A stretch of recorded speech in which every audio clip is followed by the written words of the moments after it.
Assalamualaikum warahmatullahi wabarakatuh. Perkenalkan, nama saya Muhammad Dafa Khairul Ibad dari Prodi Teknologi Rekayasa Otomasi dengan 3 NIM digit terakhir 006 dari Universitas Diponegoro.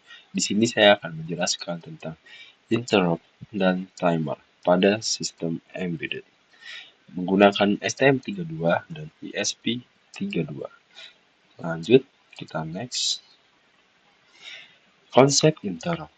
Interrupt merupakan mekanisme pada mikrokontroler yang memungkinkan CPU menghentikan sementara proses program utama ketika terjadi suatu kejadian tertentu. Setelah kejadian tersebut ditangani, program utama dapat dilanjutkan kembali seperti semula. Beberapa komponen penting dalam sistem interrupt akan antara lain yaitu adalah 1. Interrupt Service Routine atau ISR, yaitu fungsi khusus yang dijalankan saat interrupt terjadi untuk menangani event yang muncul. Kedua, vector table. Tabel alamat memori yang menyimpan lokasi berbagai ISR sehingga CPU dapat langsung menuju fungsi yang sesuai. Kemudian ada NVIC atau Nested Vector Interrupt Controller dari STM32. Modul yang berfungsi mengatur prioritas dan pengelolaan interrupt pada mikrokontroler STM32. Kemudian yang keempat ada interrupt matrix yang dimiliki oleh ESP32. Sistem penghubung yang mengaitkan berbagai sumber interrupt ke CPU pada ESP32. Lanjut, kita next ada interrupt program flow dan ISR. Nah, ini adalah gambar interrupt gambar ini ya teman-teman, sistem embedded ya teman-teman. Ini alurnya ya. Nih, dalam sistem embedded interrupt memungkinkan alur program berubah sementara ketika terjadi suatu event. Saat interrupt aktif, CPU akan menghentikan eksekusi program utama dan menjalankan ISR untuk memproses kejadian tersebut. Setelah ISR selesai dijalankan, CPU akan kembali melanjutkan program sebelumnya. Itu kurang lebih ya teman-teman. Lanjut, kita next. External Interrupt atau EXTI. External Interrupt atau EXTI digunakan untuk mendeteksi perubahan sinyal dari perangkat eksternal yang terhubung ke pin GPIO. Beberapa konfigurasi yang diperlukan antara lain yaitu mengatur pin GPIO sebagai input interrupt. Kemudian ada mengaktifkan jalur AXTI, kemudian ada menentukan prioritas interrupt pada NVIC. Selanjutnya ada mode pemicu interrupt meliputi, yaitu 1.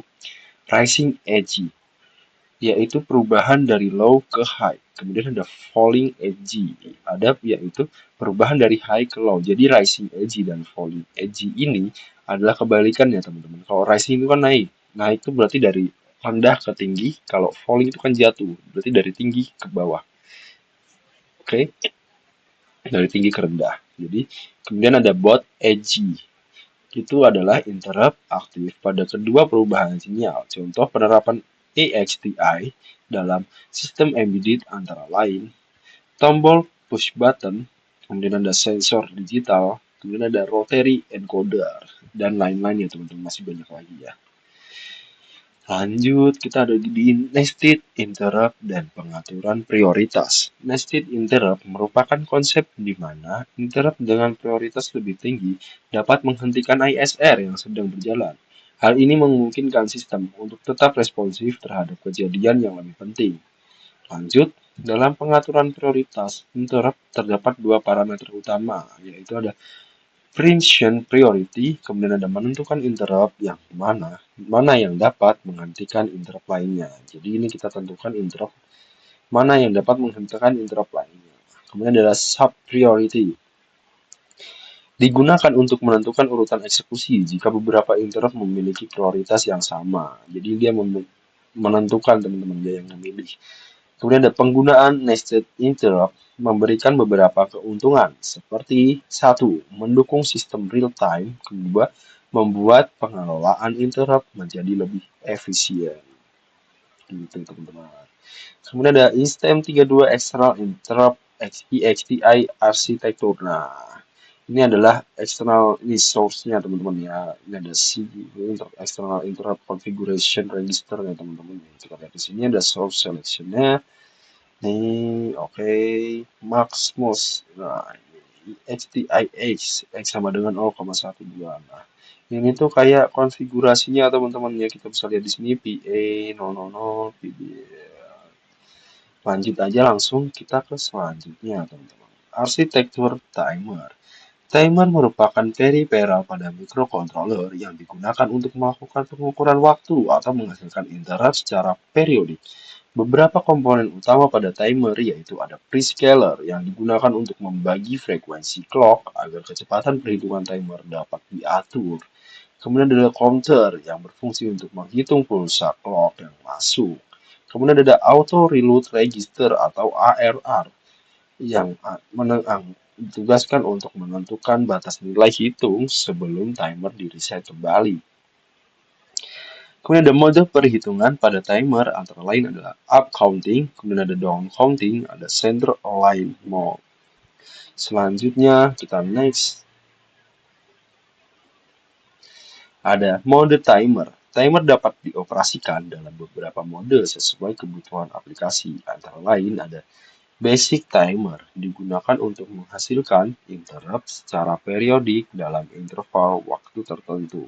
Kemudian ada PWM atau biasa disebut dengan pulse width modulation. Ini ya digunakan untuk mengatur duty cycle sinyal. Misalnya untuk mengontrol kecerahan LED atau kecepatan motor. Kemudian ada input capture. Input capture ini digunakan untuk mengukur frekuensi atau lebar pulsa dari sinyal eksternal. Kemudian ada output compare. Output compare digunakan untuk menghasilkan event tertentu ketika nilai counter mencapai nilai yang telah ditentukan. Selanjutnya, ada watchdog timer. Watchdog timer merupakan mekanisme pengaman yang digunakan untuk mendeteksi apabila sistem mengalami hang atau berhenti bekerja secara normal. Jika kondisi tersebut terjadi, watchdog akan melakukan reset otomatis pada microcontroller. Kemudian ada pada STM32 terdapat dua jenis watchdog timer, yaitu yang pertama ada IWDG, yaitu Independent Watchdog. Independent Watchdog sendiri menggunakan sumber clock internal sehingga dapat bekerja secara independen atau sendiri. Kemudian ada WWDG atau Window Watchdog. Window Watchdog melakukan reset apabila proses refresh dilakukan di luar rentang waktu yang telah ditentukan. Kemudian ada penggunaan watchdog timer memiliki beberapa fungsi utama. Jadi ini adalah fungsi watchdog timer teman-teman, seperti meningkatkan keandalan sistem, kemudian menghindari kondisi sistem crash. Lanjut. Kemudian ada perbedaan STM32 dan ESP32 teman-teman. Di sini jadi perbedaan dari STM32 dan ESP32 memiliki perbedaan pada struktur interrupt dan sistem pengaturan waktunya. Pada STM32, pengelolaan interrupt dilakukan menggunakan NVIC atau yang biasa disebut dengan Nested Vectored Interrupt Controller yang mengatur prioritas serta pengelompokan interrupt. Sementara itu, pada ESP32 digunakan interrupt matrix yang berfungsi menghubungkan berbagai sumber interrupt ke CPU. Jadi teman-teman, di sini pada ESP32 interrupt matrix itu berfungsi untuk menghubungkan berbagai sumber interrupt ke CPU. Jadi berbagai sumber itu digabungkan atau disambungkan ke CPU menggunakan interrupt matrix yang tadi punya ESP32 ya teman-teman.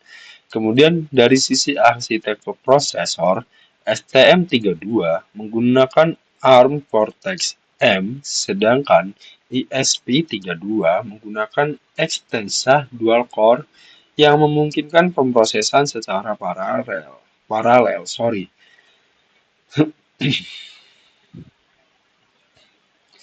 Dalam pengaturan timer, STM32 lebih banyak memanfaatkan hardware timer yang terintegrasi langsung di dalam microcontroller. Dan sebaliknya teman-teman, kalau di ESP32 itu dia menyediakan hardware timer dan software timer sehingga memberikan fleksibilitas lebih dalam pengembangan aplikasi. Jadi ESP32 tuh dalam segi timer teman-teman, dia lebih unggul ya. Jadi ESP32 tuh lebih terintegrasi aja, dia lebih fleksibel kalau kata yang di sini ya teman-teman. Lanjut ke selanjutnya, ada selain itu pada STM32 fungsi ISR biasanya langsung dituliskan sebagai handler interrupt. Sedangkan pada ESP32, ISR itu umumnya menggunakan atribut IREM atau ATTR agar fungsi tersebut dapat dijalankan dari memori internal sehingga proses eksekusi menjadi lebih cepat. Gitu teman-teman. Jadi ISP32 tuh di sini terlihat lebih unggul ya teman-teman dibandingkan dengan STM32 karena fungsinya tuh lebih fleksibel dan lebih cepat aja. Tapi pasti itu semua punya ini kelebihan dan kekurangan masing-masing antara STM32 dan ISP32 teman-teman. Next kita lanjut. Ini kesimpulan praktikum yang akan kita videokan selanjutnya. Jadi kesimpulannya yang kita ambil dari video yang akan kita ini harusnya kesimpulan di akhir ya teman-teman. Cuma kita taruh aja di PPT karena PPT-nya di awal. Jadi berdasarkan praktikum yang telah dilakukan, dapat dipahami bahwa interrupt dan timer merupakan komponen penting dalam sistem embedded. Interrupt memungkinkan microcontroller merespons suatu kejadian dengan cepat tanpa harus terus-menerus memeriksa kondisi input. Sementara itu, timer berperan dalam pengaturan waktu serta menjalankan proses secara periodik. Melalui praktikum ini juga terlihat beberapa karakteristik antara STM32 dan ISP32. STM32 cenderung lebih stabil untuk aplikasi yang membutuhkan sistem real time, sedangkan ISP32 memiliki fleksibilitas tinggi, terutama untuk pengembangan sistem berbasis IoT. Jadi ISP itu lebih fleksibel, kalau STM32 itu lebih stabil untuk yang real time. Jadi untuk real time-nya bagus STM32 teman-teman, sedangkan untuk fleksibelnya kita pakai ISP32. Oke. Terima kasih, sekian dari saya. Kita lanjut ke praktikum, video-video praktikum selanjutnya. Let's go.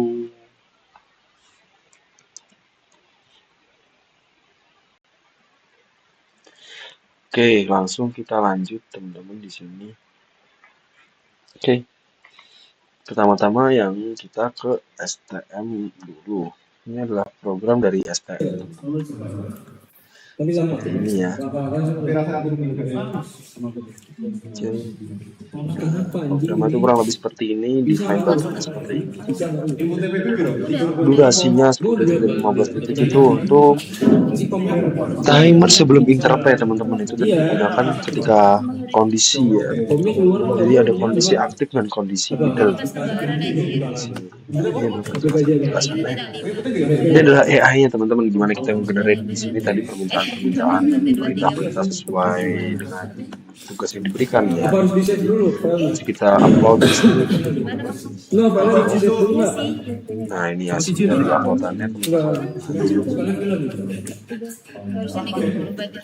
Ini codingan ini tuh digunakan untuk ini kondisi interrupt ya teman-teman.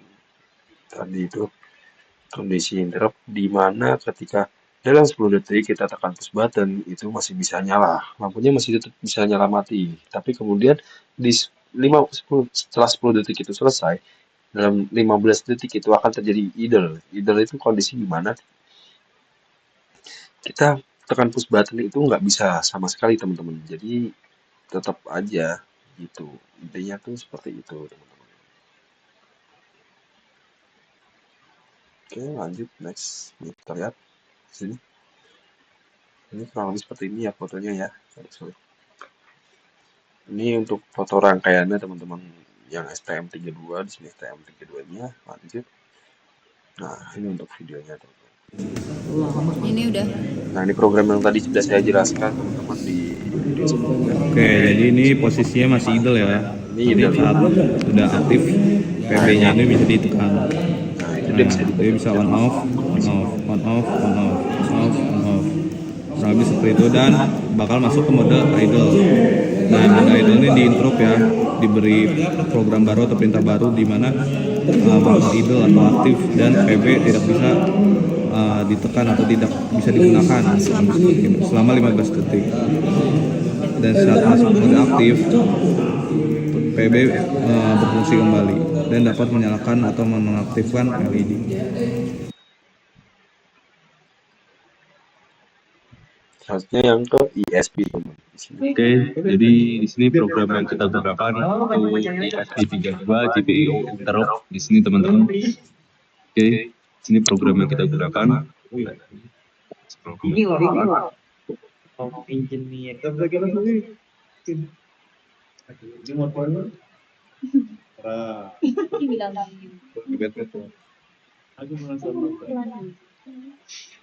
Kemudian untuk fungsi programnya saya sudah bantu minta jelasin di sini teman-teman di GitHub ya, kita ada bantuan AI di sini, kita bantu jelasin pakai AI juga ya teman-teman. Jadi tujuannya menjalankan state machine pergantian antara mode aktif 10 detik dan mode idle selama 15 detik dan menampilkan status di OLED dan mengendalikan LED lewat push button hanya saat mode aktif. Nah, dan pin utama yang digunakan adalah button pin 4, ada input dengan input up, push button control. Kemudian edit pin 2, kemudian ada I2C LED yang kita pakai di OLED yang tadi itu. Jadi di sini 21 dan 22 ya, di SDA-nya di 21, SCL-nya di 22. Kemudian OLED address-nya ada di 0 kali 3C.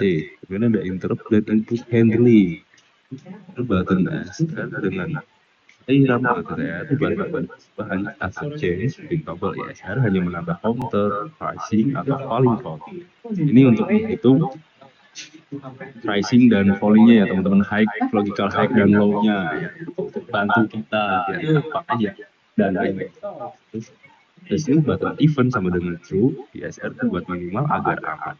Kemudian ada di loop event tombol dikonsumsi dengan e-bounce software, e-bounce MS ini saya akan menggunakan rasa. Kemudian untuk counter kita menggunakan pricing com, filing com, yaitu ini yang buat counter ya tadi ya teman-teman, buat menghitung lah itu. Kemudian ada mode state machine di sini. Jadi ketika mode aktif tadi dimulai saat boot selama 10 detik, di mode ini tombol digunakan untuk toggle LED oleh menampilkan mode aktif dan sisa waktu.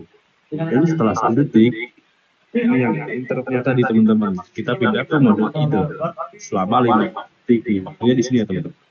Selama 15 detik, OLED menampilkan mode idle, jadi dipaksa on dan tombol diabaikan, tidak mengubah LED. Setelah 15 detik, kembali ke mode aktif. Nah, siklus ini berulang atau kita pakainya looping. Kemudian ada OLED atau tampilan. Jadi kita pakai ada SSD 1306 display, teman-teman. Diinisialisasi di setup. Dan ada show mode display. Itu untuk menggambar teks mode kalau ketika tersisa. Dan ini yang rising dan falling tadi juga muncul di teman-teman. Dan ada counter fungsi dipanggil saat mode berubah. Saat tombol diproses dan periodik setiap 250 milisecond untuk update countdown.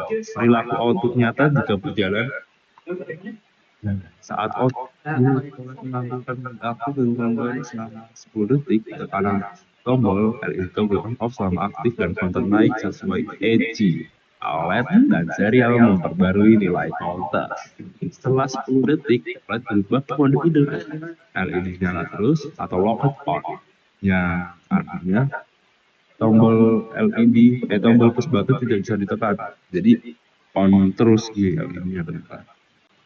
Kita kembali ke aktif lagi dan LED bisa nyala mati menggunakan push button kembali. Dan untuk keamanannya di sini kita pakai button pin diatur ke GPIO 4 atau B4 di ESP ya teman-teman, untuk menghindari masalah booting. GPIO bisa mengubah mode bus. ESR hanya menandai event pengolahan di bus untuk dilakukan di loop untuk kestabilan. Jika hitungan masih tidak konsisten, dipertimbangkan debouncing hardware RC atau bahkan filter software tambah. Sudah. Sekian dari Lanjut, setelah penjelasan tersebut, kita langsung ke video ISP-nya teman-teman. Nah, Jadi ini adalah program sebenarnya dari program sendiri itu sebenarnya sama aja teman-teman. Cuman di sini membedakan di programnya adalah program untuk ISP dan program untuk STM. Jadi yang membedakan adalah hardware-nya aja teman-teman. Penggunaan microcontroller-nya aja. program interrupt. Kita pakai LCD OLED sama kita di sini kita microcontrollernya juga pakai ISP ya. Jadi di sini adalah ketika program itu dijalankan pertama harusnya program pada kondisi aktif. Kita tunggu dulu. Ini karena udah dijalankan dari tadi. Nah, di sini ada waktunya teman-teman.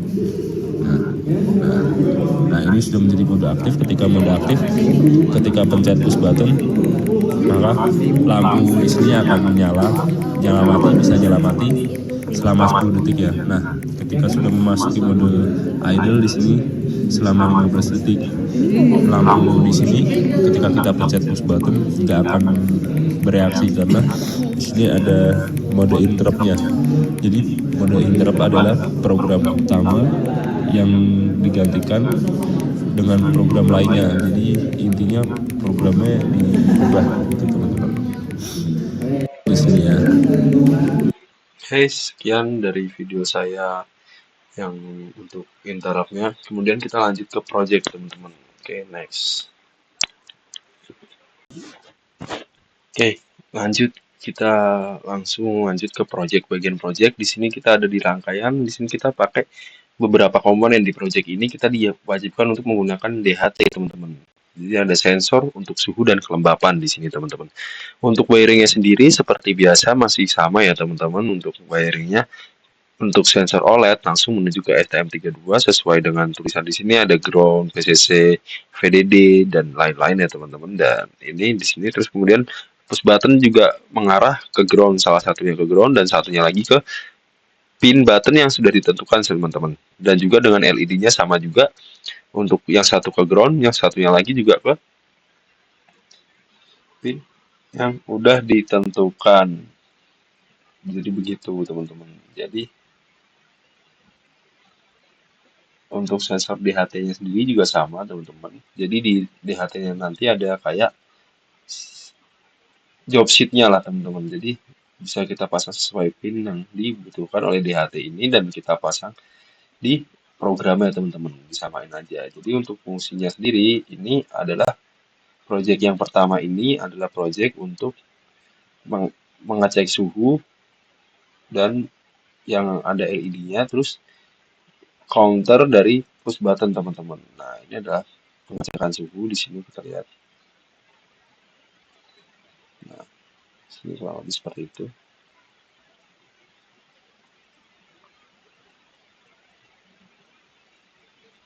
Ini untuk suhunya dan kelembapannya.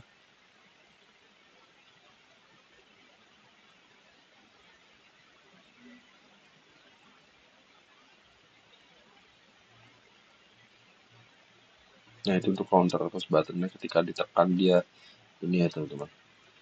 Nah, lanjut kita ke project yang kedua teman-teman. Di project yang kedua ini adalah, nah ini tuh bedanya cuman di interrupt-nya aja teman-teman. Itu dia ketika apa ya namanya? Ketika suhu tinggi dia akan nyala teman-teman. Jadi interrupt-nya tuh di situ. Ketika suhunya enggak tinggi itu akan normal ya teman-teman. Ini kita lihat di sini. Ketika suhu ini nanti di OLED-nya akan berubah dan di sini juga akan berkedip setahu saya.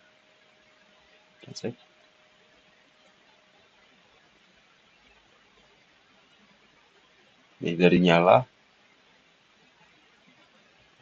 menjadi yang nih warning di sini di OLED-nya ada warningnya teman-teman. Nah, interrupt-nya di sini ya teman-teman dan lampunya jadi berkedip teman-teman. Oke, sekian video dari saya teman-teman. Wassalamualaikum warahmatullahi wabarakatuh. Terima kasih.